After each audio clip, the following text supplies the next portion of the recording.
Good morning, students. Today we can study about political science, the chapter third, the hegemony as a structural power. आज हम इसके बारे में पढ़ेंगे कि हेगेमनी की स्ट्रक्चर यानी ऐसी पावर जिसमें ताकत भरी हुई है, यानी इस पावर को लेकर के वो क्या कर रहा है.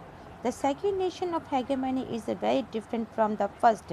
It emanates from the particular understanding of the world economy. The basic idea is that an open world economy requires a hegemony or dominant power to support its creation and extents. The hegemony must process both the ability and the desire and stabilize certain norms for order and must sustain the global structure.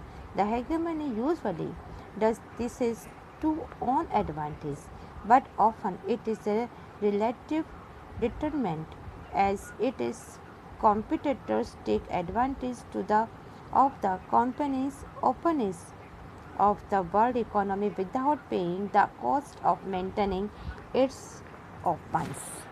Now, the meaning of this passage is this paragraph कह रहा है कि हेगेमनी का अर्थ यानी इसका meaning इससे पहले first time जो आपने पढ़ा था उससे बहुत ही डिफरेंट है. फर्स्ट टाइम आपने पढ़ा कि व्हाट इज़ हेगेमनी. हेगेमनी मीन्स क्या है कि ऐसा कंट्री जो बहुत ही पावरफुल है उसके लिए, जो अपना खाली पावरफुल के कारण ही सबको दबाने की कोशिश करता है.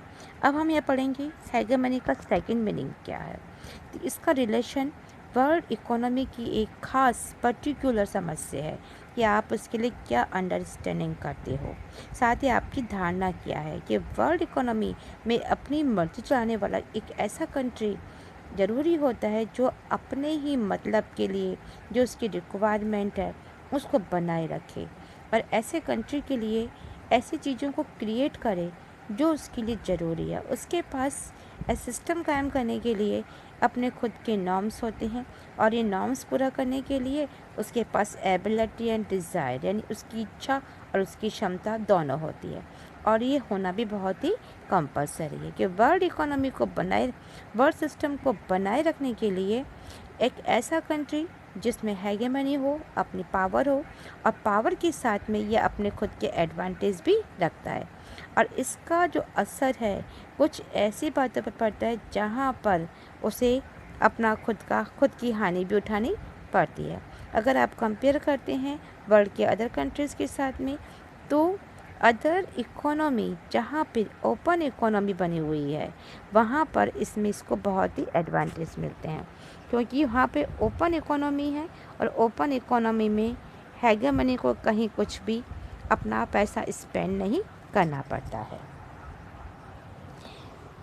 The hegemony is the second sense of reflected in the role played by the US in probably global public goods. But public goods means these goods that can be consumed by the one person without reducing the amount of the good available for someone else. Fresh air, roads are example of public goods in the context of the world economy. The best example of the global public goods are sea lanes or communications. The sea routes commonly used by the merchant ships.